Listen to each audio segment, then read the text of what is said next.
Good afternoon, Lagos. This is The Discourse. It's been quite a while. You guys have heard The Discourse play on your favorite radio station, Classic FM. It's been a couple of months. The Discourse has been off air.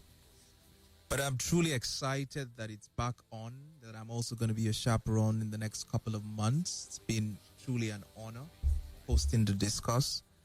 And, it's going to be my job to make you have fun every 2 p.m. on Sunday, bringing you the most insightful, the most brilliant, the most interesting guests that will make your Sunday afternoon blissful. I'm going to be excited now to introduce our guest this afternoon.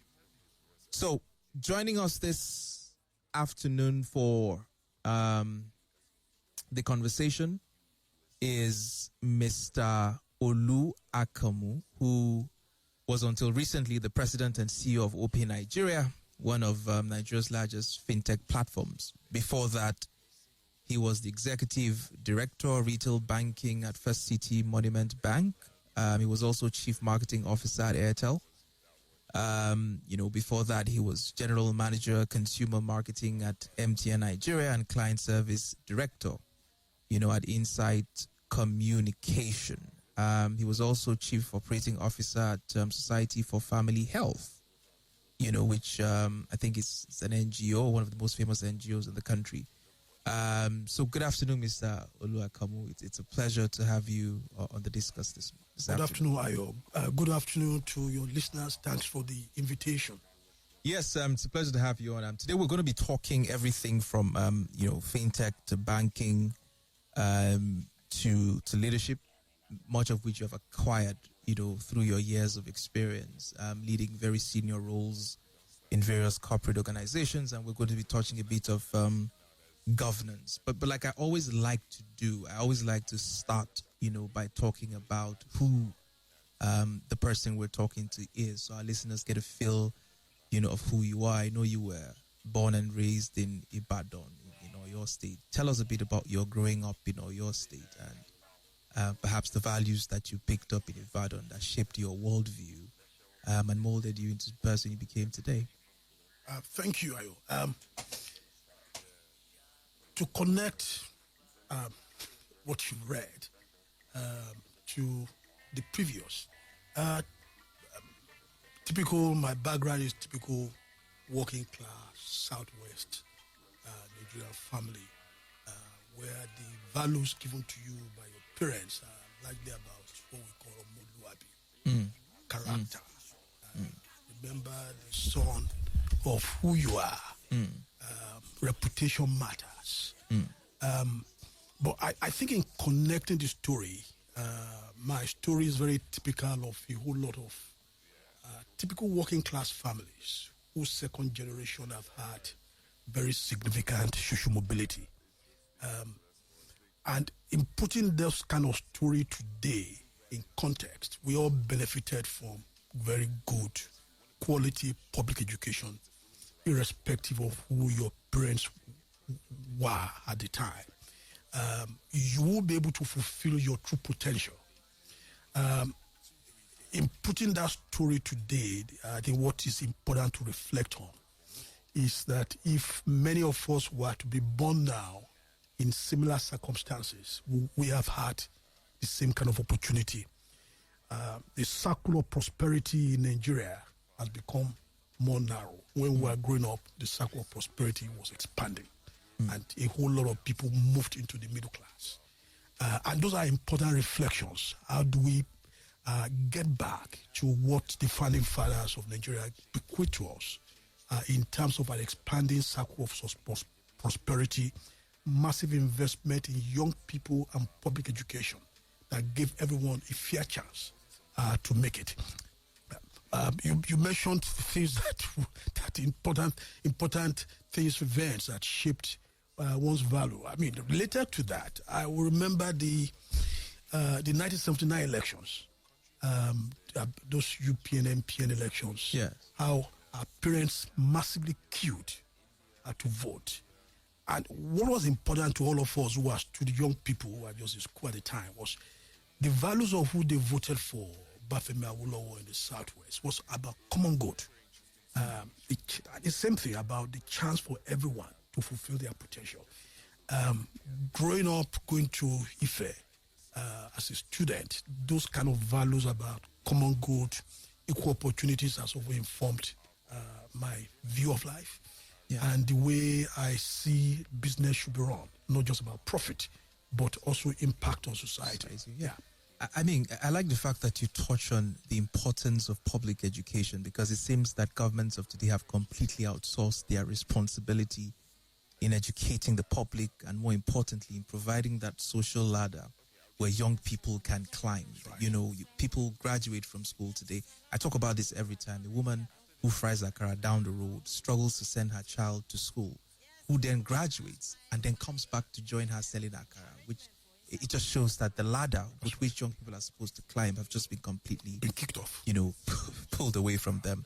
But you went on to study pharmacy in University of Ife, and something always strikes me about OAU, and perhaps you probably have the answer to that, because I think in the 60s and the 70s Ife was like the hotbed for cultural enthusiasts, when the likes of Chief Wole Soyinka was present. Professor Soyinka was at the time.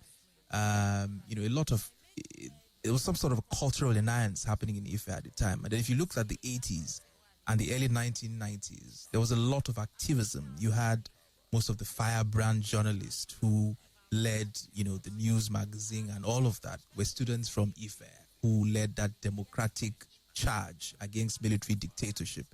But more recently, Ife has become some sort of a tech hub, where you have one of the finest tech talents emerging from, Ife, Tosi Enero, Money Point. So many CEOs of leading tech companies now graduated from Ife. And I was wondering, what water do you drink at Ife that produces such remarkable tech talent, such that even Steers Business, a reputable platform, said that 25%, of the tech funding, really comes from, students who had graduated, tech startups, from students who had graduated from Ife. What is it about Ife that is producing this remarkable tech talent, this pool of unbelievable talents that we see everywhere? I was at Ife, the University of Ife, 81 to 85.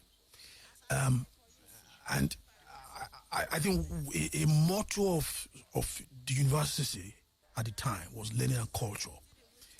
In my particular context, I studied pharmacy, but I learned more outside the classroom than within the classroom. By the time I was graduating, I was a complete student. I was very active in the students' movement. I was very active in the student radical movement.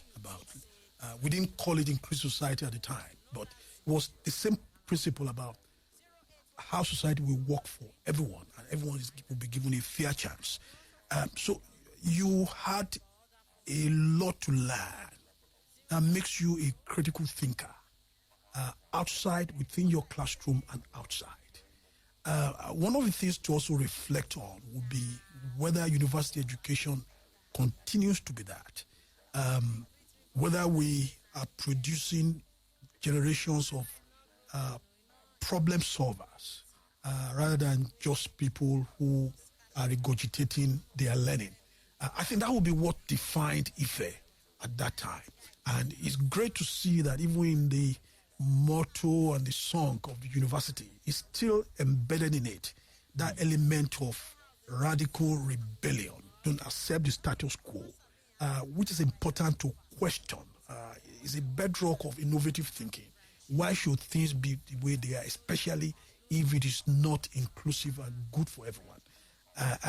It's great to see different talents, different generations have been produced, but there's still a whole lot to do because standards are falling significantly since that time, and we have to fix public education. University education is one of the things we have to fix in terms of giving more young people a fair chance to fulfill their true potential. I mean, it's interesting you talk about, talent and public education, because I was going to ask you, you sort of crisscrossed from, pharmacy to banking to tech to marketing and advertising at some point. even to doing NGO, and now you're in the academia. What skills really did you pick up, perhaps in your time in the university?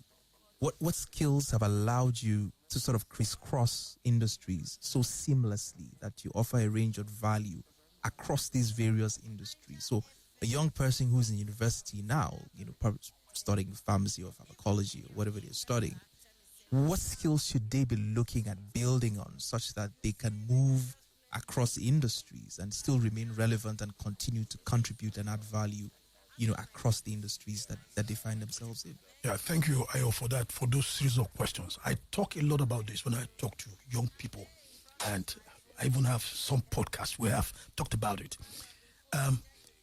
When I look back, say you don't understand life unless you look back and connect the dot.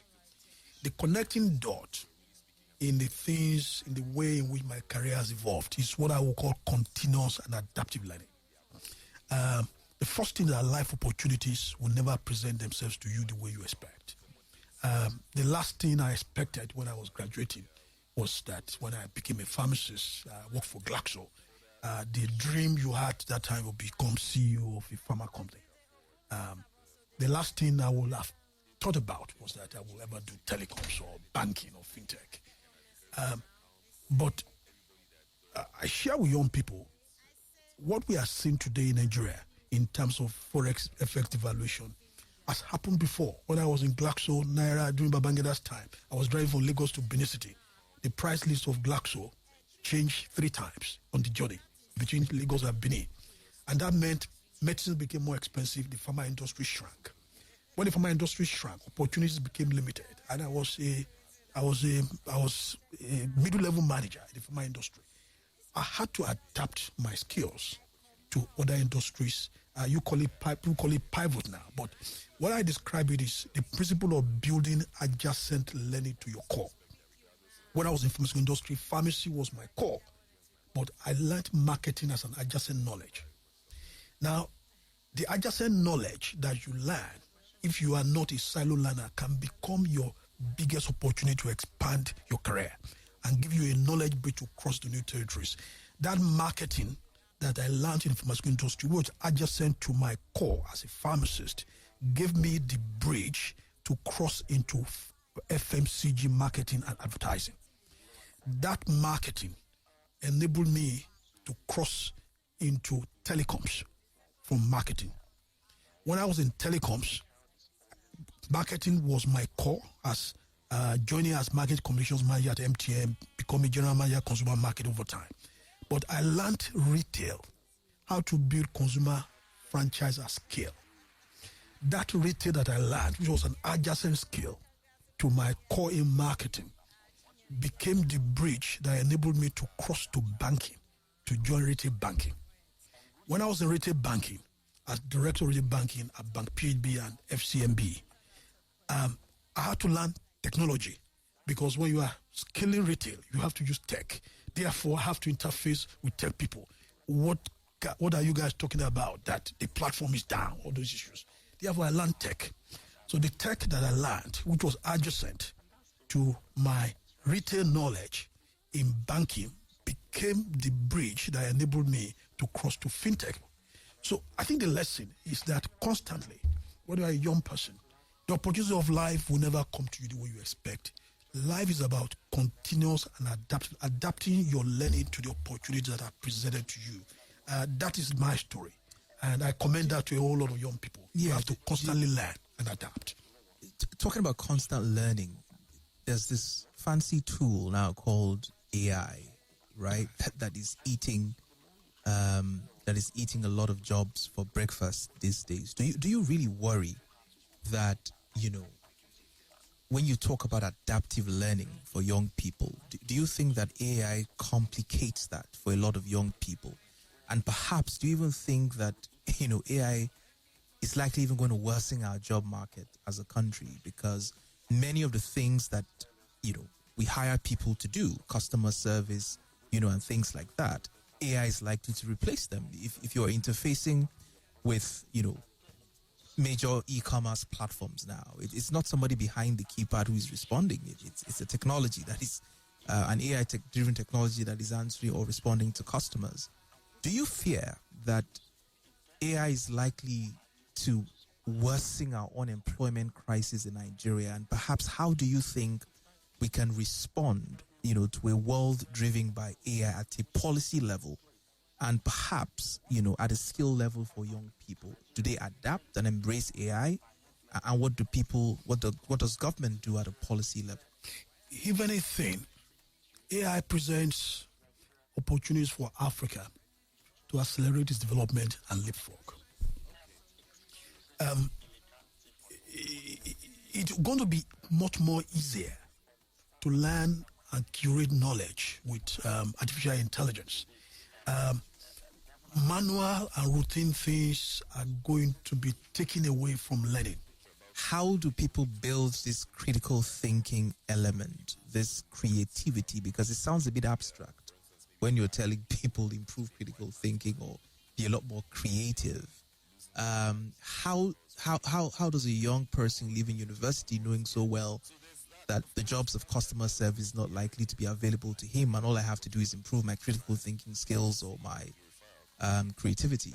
What path do they take to do that, to achieve that goal?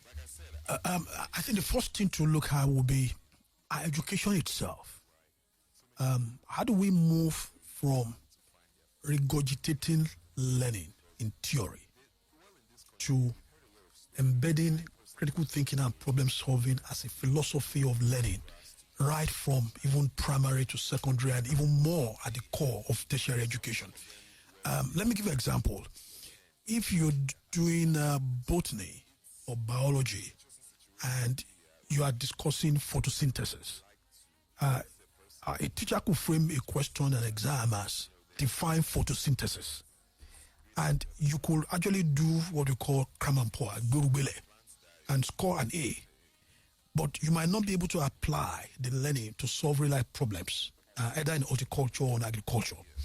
So if the question is framed like there's a plant that is stunted, after 4 days or 2 weeks of watering, the plant is not growing, what could be the problem? Apply your learning in horticulture to address the stunting of the growth of the plant.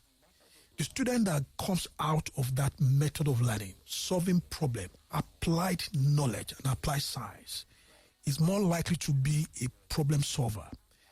And problem solving and critical thinking as a method. One of the important things for my learning is, it was when I got out of school that I discovered that thinking critically, there is a method. Problem solving has a method. Intuitively, we get our students to struggle with it. But when we teach it as a life skill, we will solve more problems, we'll be more creative. Our engineers will be better. We will connect engineering to arts. We'll connect arts to science. And we'll see new dimensions of innovation and software, machine learning that we have not imagined. And those are important things that we have to do.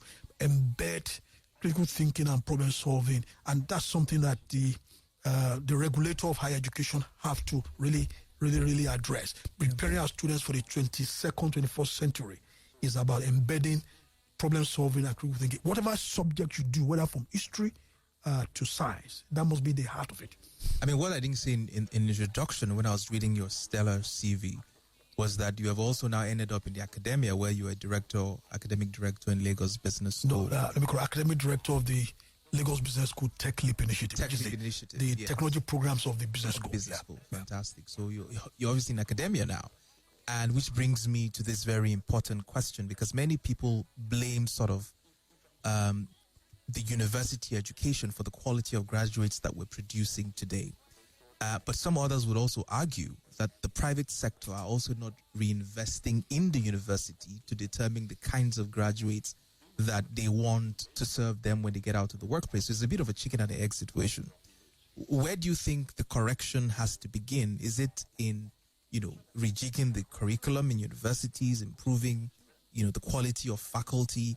How do we create some sort of a nexus between the academia and the private sector, where there is a match between the skills that are demanded by the private sector and what the universities are producing, and also to have a university that prefers solution to the problems that both society and business, faces. My experience when I was in business school here was that we're learning about, when we're doing case studies in business school, we're talking about the JP Morgans, we're talking about SoftBanks and all of that. And we're not doing case studies of businesses here, So, what has to change for us to solve those problems?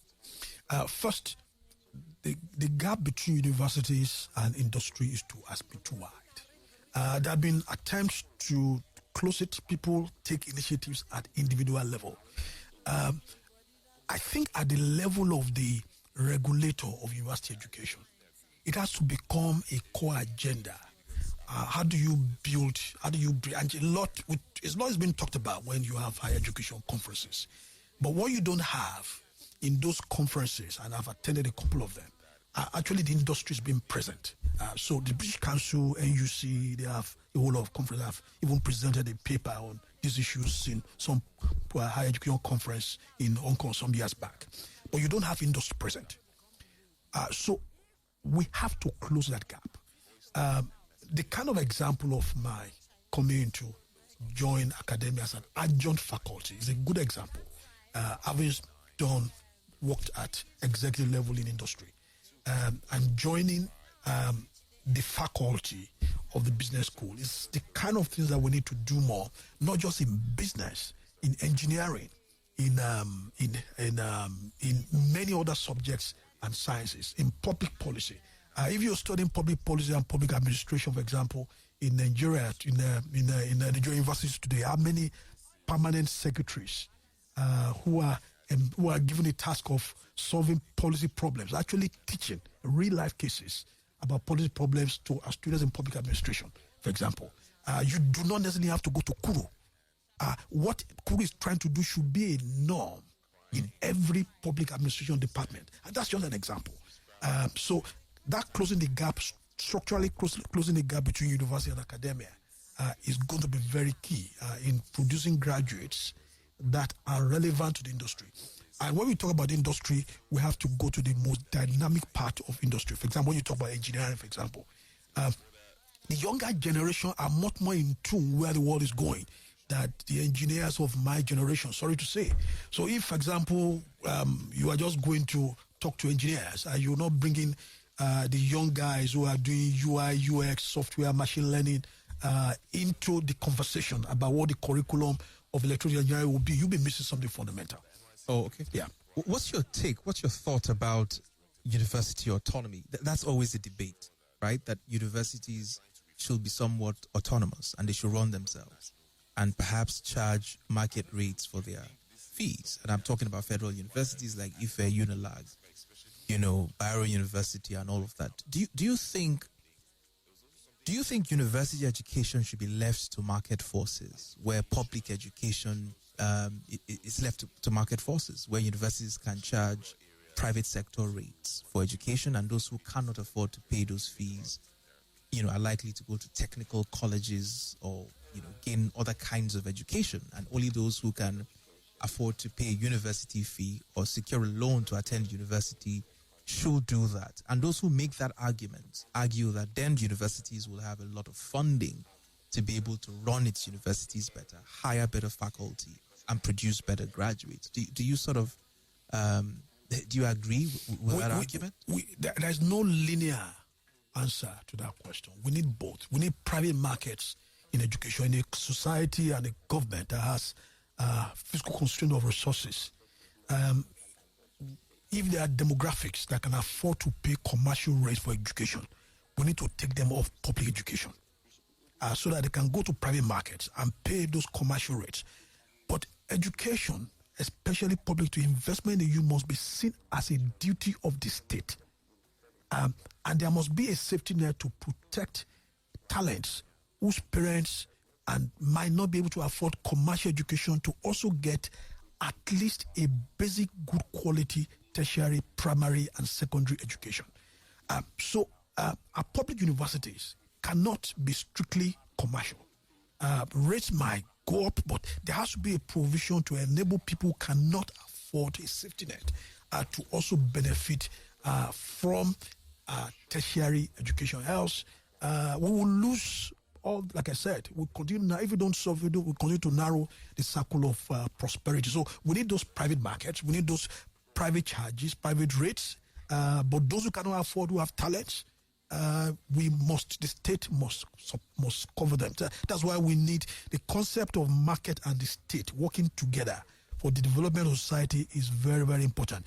Let me mention this. We always look at the US side, American Bureau, when we talk about this. Let's look on the other side of China. China grew from a peasant society economy in 40 years to leading tech today in the world, overtaking Europe and now in a race with America. He did this by massive investment in his people. He didn't leave anyone behind. Every talent who had potential in China, who is Chinese, had the potential to get a PhD and become the best that it could be. That's what we see in China. If we absolutize this market, we might end up not. We should look at a mix of what West have done and the philosophy of China, which is don't leave anyone behind, especially those who have got talents. Let's shift gears a bit, to talk about fintech, financial inclusion, and a bit of banking. And talking about finance, and this just, stumbled on this reading some of your papers and some of your arguments. You seem to have an aversion for betting, which has become pervasive in our society today. And there's the argument that, with betting at a toss of a coin, it helps people from, disadvantaged background to become multimillionaires. But you argue against that, saying that at a larger scale, it impoverishes the people, that the taxes that they pay to government doesn't make up for the damage that they do to society. Give us a broad view of your thoughts around this and how you think betting should be handled at a policy and regulatory level that is not detrimental to society and it doesn't damage, our young people who are seeking to escape, financial improvision, as it were. Thank you for that question. Betting is supposed to be a game, but when a game begins to have unintended consequence of compounding poverty amongst the poor, we need to look at it beyond entertainment. Given the challenge that we have today in the economy, what you have today is a whole lot of young people who are given false hope by betting. The economics of betting there's no way everyone will make money. If everyone makes money and somebody has to be paid, by the time you pay taxes, pay for advertising, pay for the infrastructure, somebody is going to lose. And what we see what we'll call emerging mental health epidemic among the poor who are given false hopes that they could make it by betting. And it's not just in Nigeria, across Africa. And our governments are prioritizing the taxes from betting and not look at the broader unintended consequences in mental health on young people who are completely being derailed by betting. So we need to look at how we regulate betting to make it more responsible. Who should play it? At what time should it be advertised? And some of those issues we should debate it, but we need to acknowledge. The reality of betting for me was a cousin that a distant cousin that I knew very well. How he took this gentleman, well brought up. He took a sales guy. He took his sales money, his company sales money, and he went to bet thinking he could make a quick money. And it just tells you how we need to do much more to protect our young people and how the betting industry needs to be more responsible, especially at this time when challenge of poverty is more pervasive, so that we do not exploit the poor and compound their poverty. I guess it's a consequence of unemployment. People who can, find jobs or find decent jobs want a get-rich-quick path, sort of at the resort to betting. But talking about that, and this moves us into the conversation for banking, because we're talking about expanding opportunities for young people who want to do other things, which part of it is access to finance, and things like that. And I'm looking at the profits that were declared by banks in the last couple of weeks.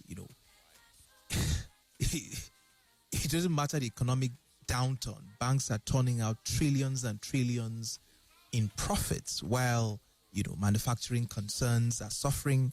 Young people can't get access to finance and things like that.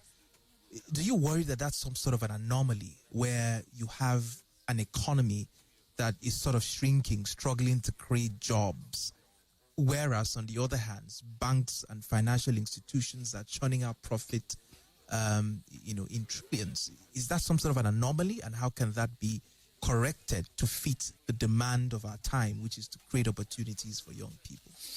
It's an issue, but it needs to be framed properly. It's important that we let markets work. But when markets work, it should work in a way in which it works optimally for society and does not leave people behind. And you can achieve both. And those are the areas there are two ways to around how we regulate banking itself, and the responsibility of the people in the industry itself. And it's very interesting. Businesses that make $1 trillion profit. Let me give some statistics. In Nigeria, access to payments, according to EFINA, access to research data, access to payment, we made progress in access to payment, digital payments, grew from 22% to 52% between 2010 and 2023. But access to credit in 13 years grew by a meager from 2% to 6%. 4% growth in access to credit in 13 years. That is an illustration of how the financial system is being disconnected with where people need services most. And we've got to fix that problem. It's not just an issue of the financial industry players. There are things that we have to do on the public infrastructure side, which I will talk about very quickly. But the first thing which some of the policy papers which have done, talked about, or supporting. We have a situation today where banks sit on top of data, customer information of millions of people they will never lend to, especially MSMEs. Banks only lend to maybe 10% of their base, and corporate and commercial organizations. We need to move towards what is called an open banking regulation, where financial institutions are compelled to open their customer information to third parties who wants to lend to those who they will not lend to.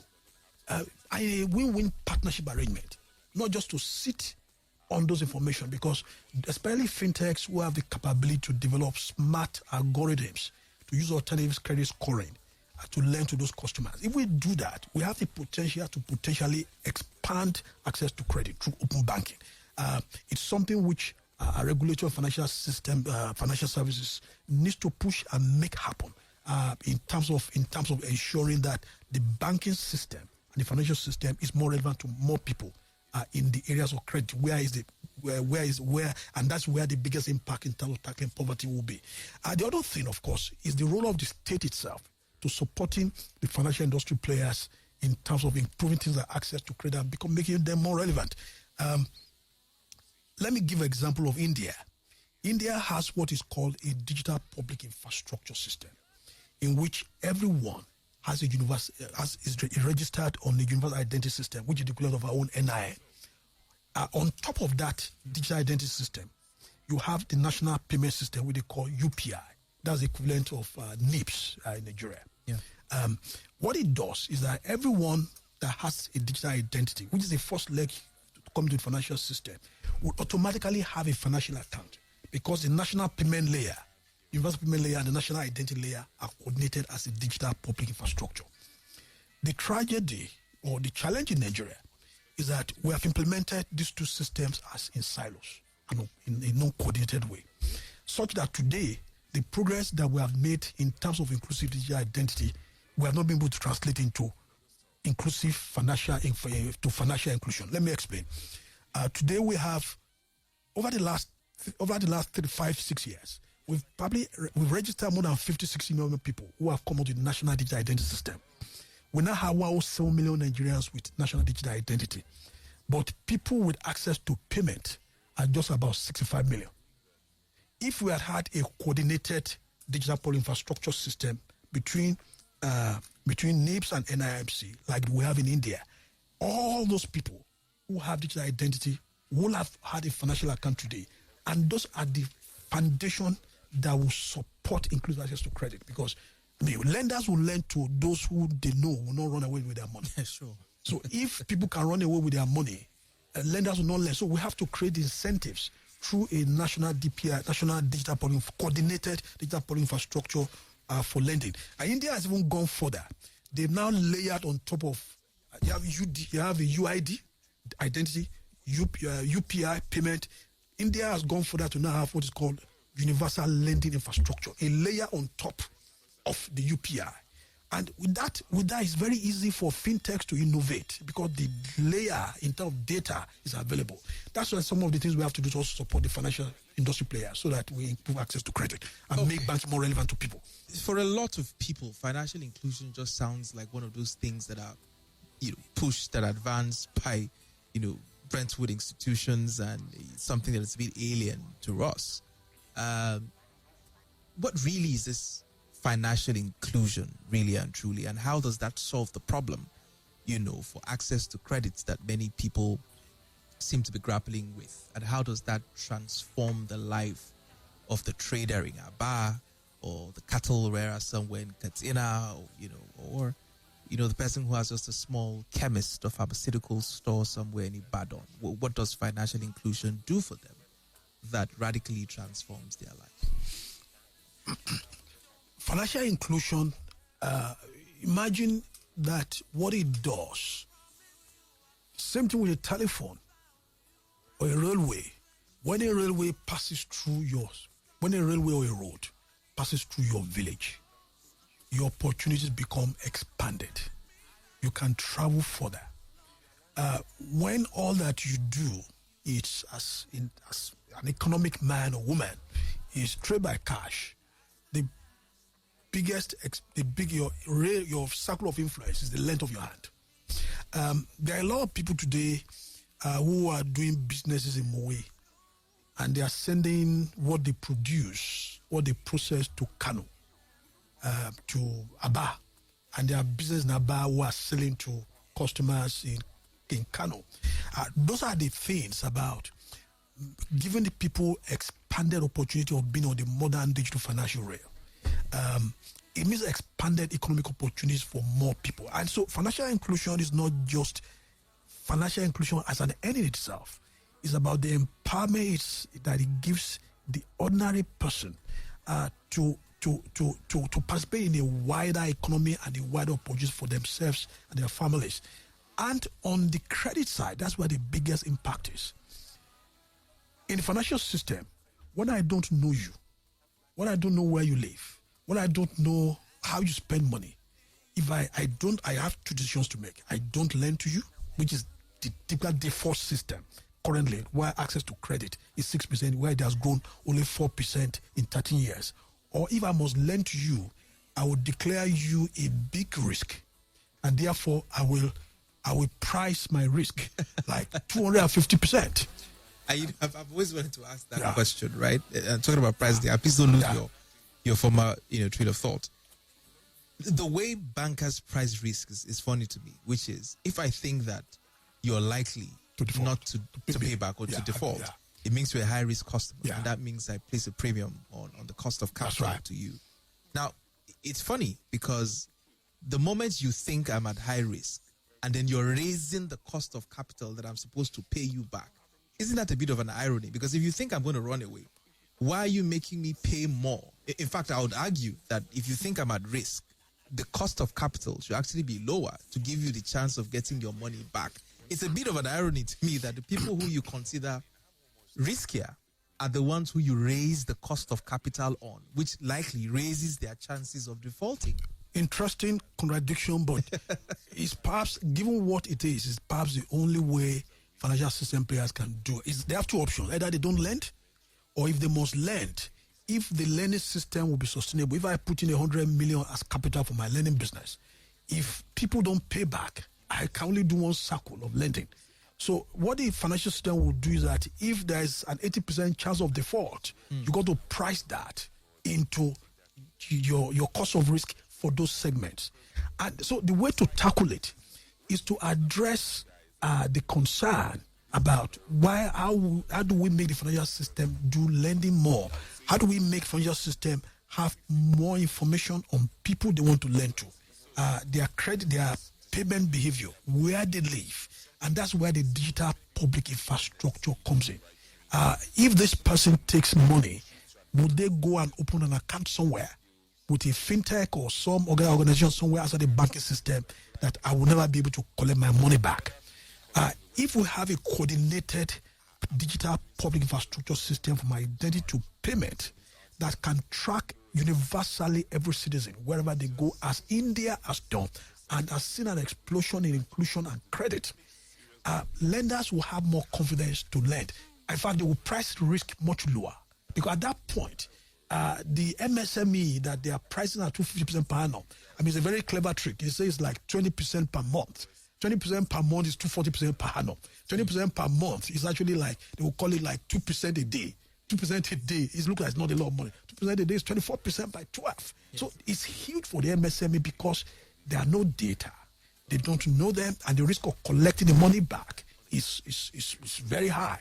So that's what we have to do to help the financial system. It's a public sector duty in the markets where it has worked. Brazil has done it in terms of what they call the Brazilian DPI. They call it Brazilian PIX. India has done it with Indian UPI. We need to follow the same model. Isolated digital public infrastructure systems, identity payments that are coordinated, we need to bring them back together and do much more. And what seems to be the challenge? Because I know that our market, is largely informal. Our economy is largely informal. Right. A lot of people are trapped in the informal market. Is that the reason why inclusion has been difficult, to achieve? And what can we do to accelerate that and plug in more people? Because when people hear that the market is informal, they think that most people in the informal market do not have enough liquidity, but that's not the reality. There are so many people who operate in the informal market who have decent liquidity that, if captured, in financial systems and all of that, will add tremendous value in terms of general liquidity that can actually even go to borrowing and things like that. But why do we have a lot of people still trapped in the informal sector, which also makes it difficult for us to achieve as much financial inclusion as we would like? I think first we must commend our regulators and a lot of players in the financial system, banks, fintechs. We made a lot of progress. 9 years ago, access to digital payment used to be 2012. I'll give an example. 2012 was just 22%. Today, we are 52%. We've made a lot of progress in those areas. Financial inclusion has grown. It's now 64% for more financial inclusion. Where we have challenges are in certain geographies in Nigeria. For example, in the north, where financial exclusion, for example, is like 70% in some states, people who are not on the formal financial system. And because of the population of the north, if we don't fix financial inclusion issues in northern Nigeria, where a whole lot of agricultural products are coming from, we will not be able to solve the financial inclusion problem of Nigeria. So one of the things I was talking about is the gap between those who have identity and those who are who have financial accounts today. Yeah. According to EFINA data, EFINA that does access to finance research on the national level, 28 million Nigerians today have NIN who do not have financial accounts. 28 million? Yeah, 28 million. That is huge. And that's a product of the fact that we didn't coordinate national payment layer and national identity layer that should have automatically translated into each other. One of the things I believe that we need to do is getting the regulator to lead a project to find these 28 million people who are already one leg into the financial system. We know them, we know their numbers, we know their address, and work with banks, fintechs, and the telcos to bring these 28 million people into the formal financial system. If we do that, we will accelerate financial inclusion from current 65 million to about 100 million in a few years. But it needs the will and the coordination to recognize that these 28 million people are in our face. Where are they? And they are the people who are most likely to be they are like to be in the north. They are like to be in the informal sector that you're talking about. People have access to financial accounts. We use it if it is convenient. As we now see that a whole lot of people are paying with pay by transfer. They will use the OPs of this world. Even a Malan who is selling purple will put his OP account or money point account on the paste it. So they will use it if it's convenient and if they're on the financial rate. So that's what we have to do to solve the problem of the informal sector, bringing them to the formal financial system. So it sounds like we're having to innovate. So many people have argued that the fintechs are already operating in a saturated market. It doesn't seem like you believe that the market is saturated for fintechs, and there's still a lot of grounds for them to explore. Do you think that there's still a lot of ground to explore, even though it appears that the fintech market in Nigeria is a bit saturated? Do you think there are other opportunities? Because now you're talking about the fact that there seem to be some sort of untapped grounds, especially in northern Nigeria, where there are a lot of people trapped outside the financial system. Yes and no. It depends on where you look. There are sectors in fintech that have become very competitive with several players, where offerings have even become generic and commoditized. And in those sectors, or sections in fintech or the financial realm, you are likely to have a competitive shakeout over time and consolidation, because if you don't have skill in tech, you are not likely to make it. And in most of those sectors, so if you are number 3 or 4, or number 4 or 5, it's unlikely that they will make it over time. But there's still a whole lot of other spaces where there are significant opportunities where we have not solved the problem. So I kept talking about access to credit, for example, where access to credit as of 2023 was just 6%.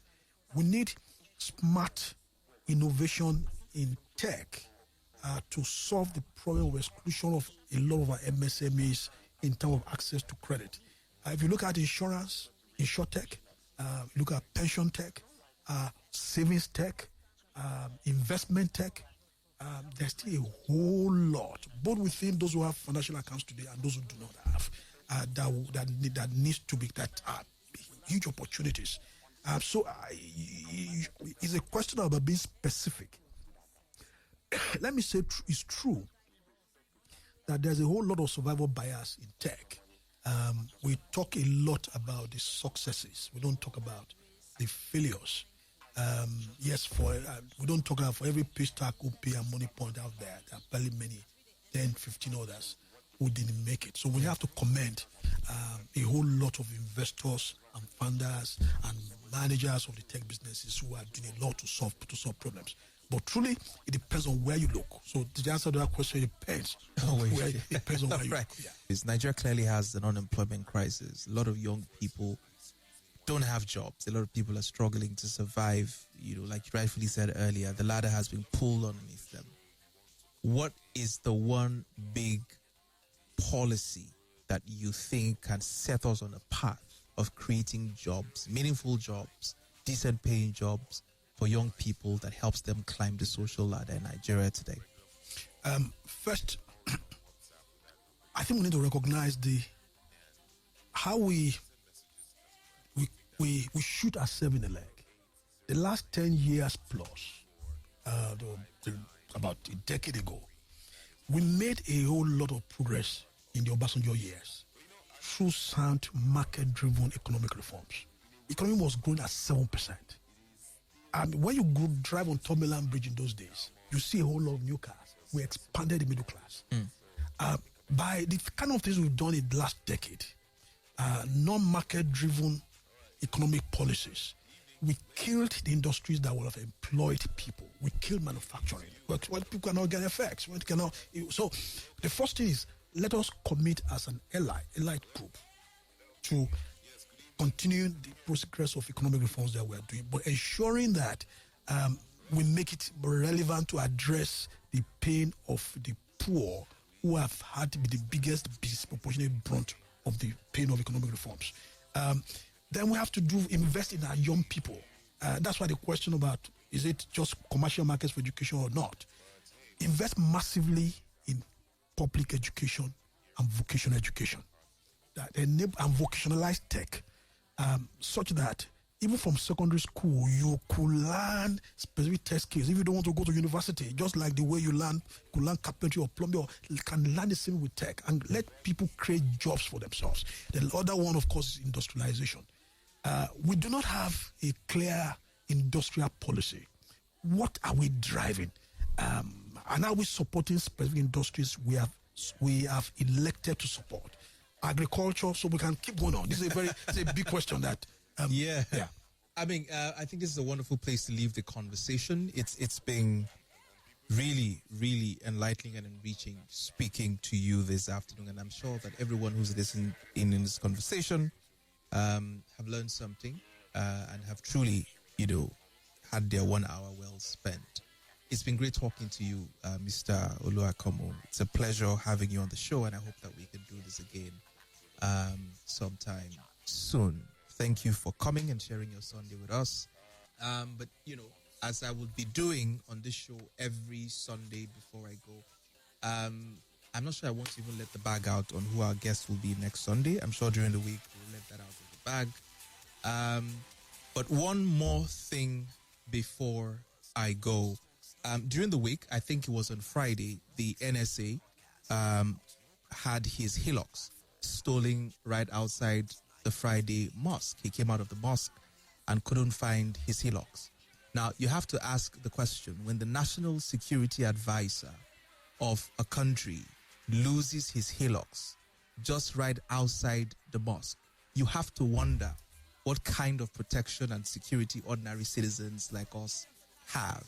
And the truth is, like I always say, when senior government officials are much more concerned about the image of their principal or the image of the administration as against the dignity of life and the welfare of ordinary citizens, what you have is a system that perpetuates violence, and the insecurity that we grapple with would hardly be solved. So food for thought, and I'll see you again next week, Sunday. Thank you for spending your time with us, and I'll be back on Sunday next week. And that's it on The Discourse.